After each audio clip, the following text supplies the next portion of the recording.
মানুষের কার্যকলাপের ফলে জলাশয়ের দূষণ ঘটাই হলো পানি দূষণ। এখানে জলাশয় বলতে পুকুর, নদী, খাল, বিল, হাওর, বাওর, হ্রদ, সমুদ্র ইত্যাদি বোঝায়। স্বাভাবিক পরিবেশে দূষণকারী পদার্থ পানিতে উপস্থিত থাকলে তাকে সাধারণত পানি দূষণ বলা হয়। অপর্যাপ্তভাবে পরিশোধিত বর্জ্য জল যদি স্বাভাবিক জলাশয়ে জমা হয় তবে তা জলজ বাস্তুতন্ত্রের পরিবেশগত অবনতি ঘটাতে পারে। দূষিত পানি পান করার ফলে কিংবা গোসলের সময়ে দূষিত পানি ব্যবহারের ফলে মানুষ মারাও যেতে পারে।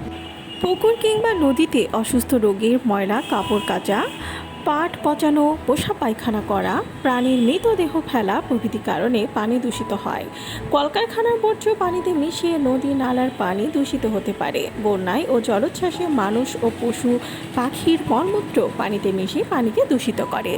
পানিতে গবাদি পশু যেমন গরু, মহিষ, ভেড়া ইত্যাদি গোসল করালে পানি দূষিত হয়। পানিতে থালা বাসন ধোয়ার কাজ করলে কিংবা কাপড় চোপড় ধুলে পানি দূষিত হয়। পানিতে ক্ষতিকর বর্জ্য ফেললে পানি দূষিত হয়। পুকুরে কিংবা নদীর পানিতে আগাছা জন্মালে অথবা গাছের পাতা পড়ে পচে পানি দূষিত হতে পারে। অতিরিক্ত ভূমিক্ষয়ের ফলে পানি দূষিত হতে পারে। কৃষি জমিতে ব্যবহৃত কীটনাশক এবং রাসায়নিক সার বৃষ্টির পানিতে ধুয়ে পুকুর এবং খাল ও নদীর পানিকে দূষিত করে ফেলে। আর্সেনিক ভূগর্ভের কারণে পানি দূষিত হতে পারে।